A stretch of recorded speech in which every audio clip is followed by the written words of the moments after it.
હું ડોક્ટર મહેશ રમણલાલ દેસાઈ, હું યુરોલોજીસ્ટ છું. હું આ મુલજીભાઈ પટેલ યુરોલોજી હોસ્પિટલ જે નડિયાદ ખાતે છે એમાં હું પહેલે દિવસથી હોસ્પિટલમાં છું.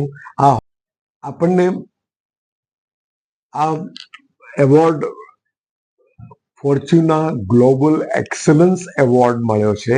એ આપણે સિંગલ સ્પેશિયાલિટી હોસ્પિટલ જે આપણા સમાજમાં સેવા કરે છે અને સારામાં સારી પદ્ધતિથી આપણે ટ્રીટમેન્ટ આપે છે એના માટે આપણને આ એવોર્ડ મળ્યો છે.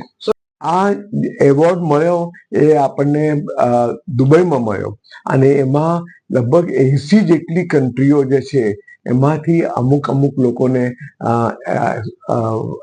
રેકોગ્નાઇઝ કર્યા અને એ લોકોને ત્યાં બોલાવીને કર્યો. અને આ સંસ્થા ઘણા વર્ષોથી ચાલુ છે. એનું જે મુખ્ય વસ્તુઓ આ ટુ રેકોગ્નાઇઝ કે જે દુનિયામાં સારામાં સારી ટ્રીટમેન્ટ ક્યાં અપાય છે, હેલ્થમાં ઇન્સ્ટ્રુમેન્ટમાં પણ બધા હેલ્થના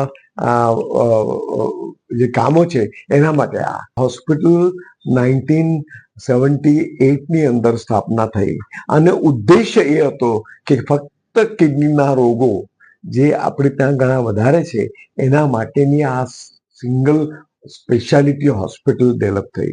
અને અહીંયા એક જ હોસ્પિટલ હોવાને લીધે સરસ રીતે ટીમ ડેવલપ થઈ કે જેથી અમે બધા રોગોને દુનિયાની સર્વોત્તમ ટ્રીટમેન્ટ આપતા થઈ ગયા.